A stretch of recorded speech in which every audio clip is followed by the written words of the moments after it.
1 Coríntios 1,30. Mas vós sois dele, né? Paulo se dirigindo à igreja que estava em Corinto. Em Cristo Jesus. Vós sois dele em Cristo Jesus. Em Cristo. Esse termo ocorre mais de 160 vezes no Novo Testamento, que dá uma conotação da nova natureza, da regeneração, do novo nascimento. É a nova vida em Cristo, na eleição que está em Cristo. Mas vós sois dele em Cristo Jesus, o qual se nos tornou, olha para isso, hein? O qual se nos tornou da parte de Deus sabedoria e justiça e santificação e redenção. Então, ele se nos tornou. E aqui nós encontramos o estágio da vida cristã: sabedoria, justiça, santificação e redenção. E aqui eu quero falar rapidamente a bondade de Deus que nos conduz ao arrependimento. E quando chegamos a Cristo, nós temos a justificação, né, justiça, por meio do ato de Cristo na cruz. Depois nós entramos no processo de santificação e depois redenção, que é o estágio final, né? A salvação e a vida eterna, o estado eterno. Então, o qual se nos tornou da parte de Deus. Por que se nos tornou da parte de Deus? Isso fala da encarnação de Cristo, o verbo que se fez carne e habitou entre nós, João 1,1, João 1,14, em que Deus, no seu ato reconciliador, no primeiro ato reconciliador da graça, porque depois nós vamos ser chamados a esta reconciliação, né, no ministério da reconciliação, que é a pregação do Evangelho, que é o anúncio do Evangelho, mas o primeiro ato reconciliador de Deus foi com relação à sua própria condenação. Gênesis 2, 16, 17, Deus estipula a morte por causa da desobediência, né, já havia estipulado a morte. Romanos 5, 18, essa morte, que é a depravação, a corrupção, o juízo para a condenação veio sobre todos, e ainda que nem todos tivessem pecado à semelhança da transgressão de Adão. Então, o ato reconciliador é que não ficou sem justiça.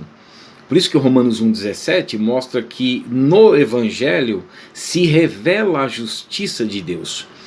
Porque Deus se reconcilia consigo mesmo por causa da condenação do Éden. Romanos 1, 16, 17, né? Colossenses 1, 20, 2 Coríntios 5, 18 e 19. Então Deus se reconcilia com a sua própria condenação, condenando esse próprio pecado no corpo físico de Cristo, Romanos 8, 3. Por isso que diz que ele é o cordeiro sacrificial, para que houvesse então justiça, né? E esse sacrifício é perfeito e ele cobre completamente e para sempre e permanentemente o pecado para todos aqueles que se achegam para essa reconciliação depois que vem em seguida, né? Que é o corbão, o sacrifício. Então a reconciliação de Deus com a sua própria condenação, então não dependeu do ser humano, né? Romanos 10, 6 e 7, ninguém subiu ao céu para trazer do alto a Cristo, nem desceu ao abismo para ressuscitá-lo dentre os mortos. Por isso que Romanos 9, 15 e 16 diz que não depende de quem quer ou de quem corre, mas de Deus usar a sua misericórdia. Então este é o Corban. Aí vem o Karov, que é o chamado. Essa é a aproximação, chamado ao arrependimento, e quando nós nos arrependemos por meio da pregação do Evangelho, então nós entramos nessa reconciliação já feita, né? Então esse é o Karov, a aproximação, a pregação do Evangelho. Por isso que diz que se nos tornou da parte de Deus sabedoria. Então essa sabedoria nós tratamos ali que a bondade de Deus, de Romanos 2,4, nos conduz ao arrependimento.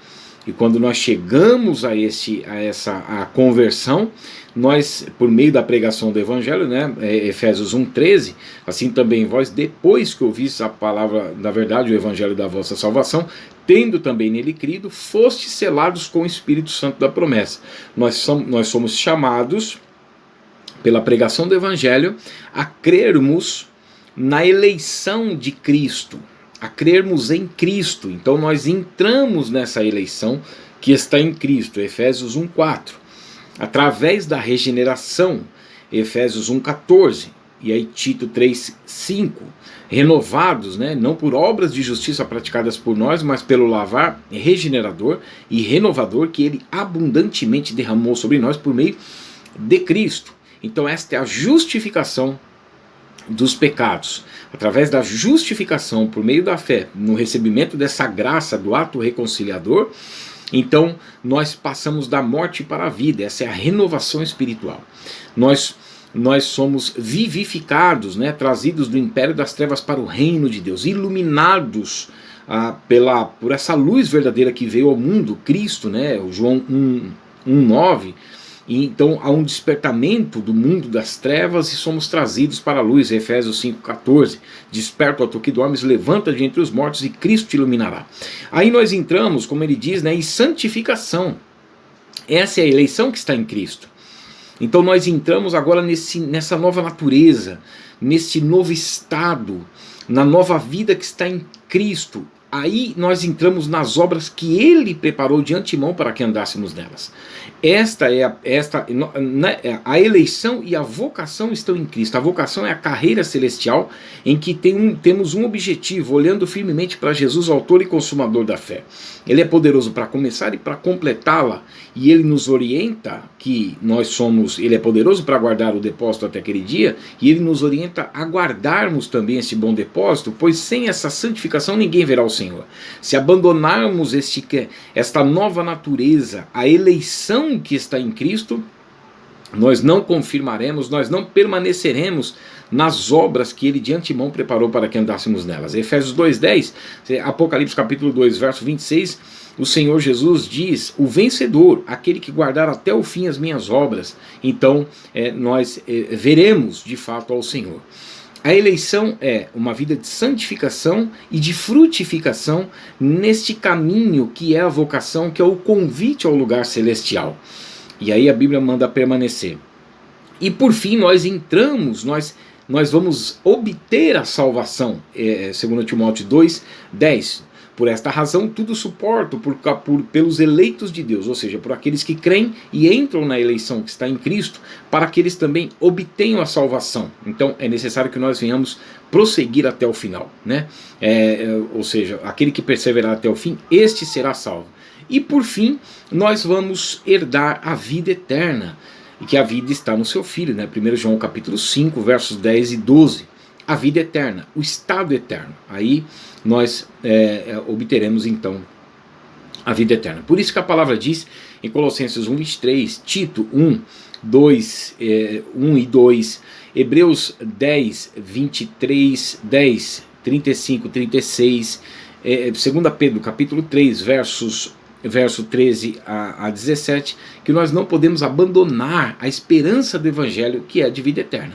E assim nós vivemos nas obras que Deus preparou, que é a eleição, que é a santificação e a frutificação. Por isso que diz: mas vós sois dele em Cristo Jesus, o qual se nos tornou da parte de Deus sabedoria e justiça e santificação e redenção, que é então o estágio final, né? E aí Paulo explica a mecânica aqui em Romanos capítulo 8, que muitos confundem, né? Eles acham que isso aqui está programado já para indivíduos, e aqui Paulo está explicando a mecânica, né? Ele diz assim: e aos que predestinou, e aí nós temos que entender que a predestinação é da igreja, e indivíduos que creem adentram ao corpo místico de Cristo, que é a igreja, né? E aos que predestinou, a estes também chamou, e aos que chamou, a estes também justificou, e aos que justificou, a estes também glorificou. Por que nós falamos que não é para a igreja em si, que não é para indivíduos em si? Porque nós vemos em Gálatas capítulo 5, versos 7 e 8, que alguns estavam caindo da graça, se desligando desse chamado de Cristo, né? Ou seja, voltando à escravidão mesmo após terem sido libertos pela verdade, né? Gálatas 5, 1, 5, 4 e 5, e aí no versículo 8 diz que isso não vem daquele que chama. Então ele chama a todos à conversão e ao arrependimento. Atos capítulo 17, versos 30 e 31. Alguns ali estavam retrocedendo, e o texto bíblico, Paulo é claro, mesmo Paulo que escreveu Romanos 8:30, diz que isso não veio da parte daquele que chama eles. E mesmo assim eles estavam retrocedendo na fé e para a perdição, que é o que diz o texto de Hebreus capítulo 10, versos 38 e 39.